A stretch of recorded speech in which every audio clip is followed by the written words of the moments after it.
الحمدللہ رب العالمین والصلاة والسلام علی محمد الامین اما بعد فاعوذ باللہ من الشیطان الرجیم بسم اللہ الرحمن الرحیم۔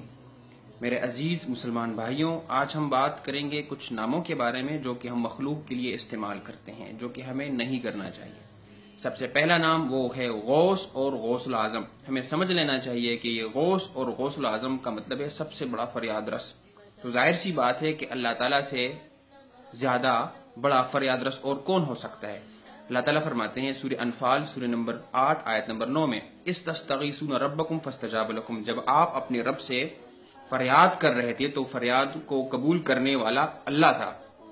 آپ کے رب نے فریاد رسی کر لی، سب سے بڑا فریاد رس وہ اللہ ہے۔ یہ اللہ تعالیٰ کی کوالٹی ہے، اس کوالٹی میں ہم مخلوق کو شریک نہیں کر سکتے ہیں۔ ایک اور نام ہے داتا۔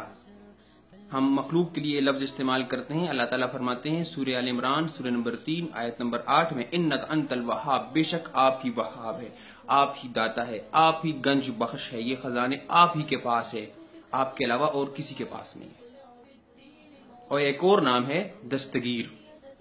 ہم یہ مخلوق کے لیے استعمال کرتے ہیں، جبکہ اللہ تعالیٰ فرماتے ہیں، یعنی اس کا مطلب یہ ہے کہ مصیبت کے وقت ہاتھ تھام لینا۔ اللہ تعالیٰ فرماتے ہیں سورہ نمل میں سورہ نمبر 27 اور آیت نمبر 26 میں، امن یجیب المضطر اذا دعوا ویکشف السوء۔ اللہ فرماتے ہیں کون ہے کہ جو مضطرب دل کی التجا کو سن لے، ایک بے قرار کی التجا کو سن لے، اس کی ریکویسٹ کو سن لے جب وہ اسے پکارتا ہے، ویکشف السوء، اور اس کی تکلیف کو دور کرتا ہے۔ تو کون ہے وہ ذات؟ وہ اللہ تعالیٰ کے سوا اور کوئی ذات نہیں ہو سکتی۔ دستگیری کرنے والا بھی ایک ہی اللہ ہے۔ اللہ تعالیٰ کے علاوہ کوئی دستگیر نہیں ہو سکتا، یہ کوالٹی بھی اسی کی ہے۔ ایک اور نام جو ہم استعمال کرتے ہیں وہ ہے غریب نواز۔ یہ مخلوق کے لیے ہم استعمال کرتے ہیں، جبکہ اللہ تعالیٰ فرماتے ہیں سورہ فاطر سورہ نمبر 35 آیت نمبر 15 میں، یا ایھا الناس انتم الفقراء الی اللہ، آپ اے لوگو آپ سب اللہ تعالیٰ کے در کے محتاج ہیں۔ وہ غریبوں کو نوازنے والا ہے، وہ غریبوں کو دینے والا ہے۔ ہم سارے محتاج ہیں، ہم مانگتے ہیں وہ دیتا ہے، وہ غریب نواز ہے۔ لہٰذا ہمیں سمجھنا چاہیے،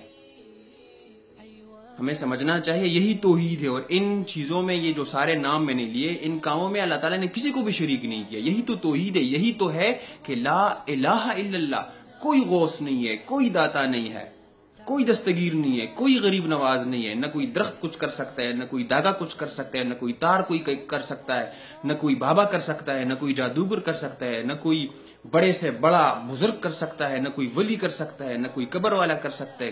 جو کچھ کرنے والا ہے وہ ہے صرف اللہ۔ اسی کا مطلب ہے توحید، اور یہی اس کا مطلب ہے لا الہ، کوئی الہ نہیں ہے، صرف ایک اللہ ہے۔ یہ سارے کام اللہ تعالیٰ کے لیے ہیں اور اسی کے ساتھ اچھے لگتے ہیں، اسی کے لیے خاص بھی ہے۔ لہٰذا ہم اللہ تعالیٰ سے دعا ہے کہ ہم کو توحید سمجھنے کی توفیق عطا فرمائے۔ ہماری تقریروں میں یہ بات تو بہت ہوتی ہے، یعنی علامہ اقبال فرماتے ہیں، بیان میں نقطۂ توحید تو آ سکتا ہے، بیان میں نقطۂ توحید تو آ سکتا ہے، تیرے دماغ میں بت خانہ ہو تو کیا کہیے، تیرے دماغ میں بت خانہ ہو تو کیا کہیے۔ ہمارے بت خانہ ہے ہمارا دماغ، ہم کہتے ہیں کہ اللہ ایک ہے، پھر یہ فلاں کام وہ بھی کر سکتا ہے، یہ بھی وہ کر سکتا ہے، ہم اس کو بانٹ دیتے ہیں۔ اللہ سے دعا ہے کہ ہم سمجھے توحید کو۔ اللہ تعالیٰ ہم سب کو خیر عطا فرمائے۔ سبحان ربک رب العزت عما یصفون وسلام علی المرسلین والحمد للہ رب العالمین۔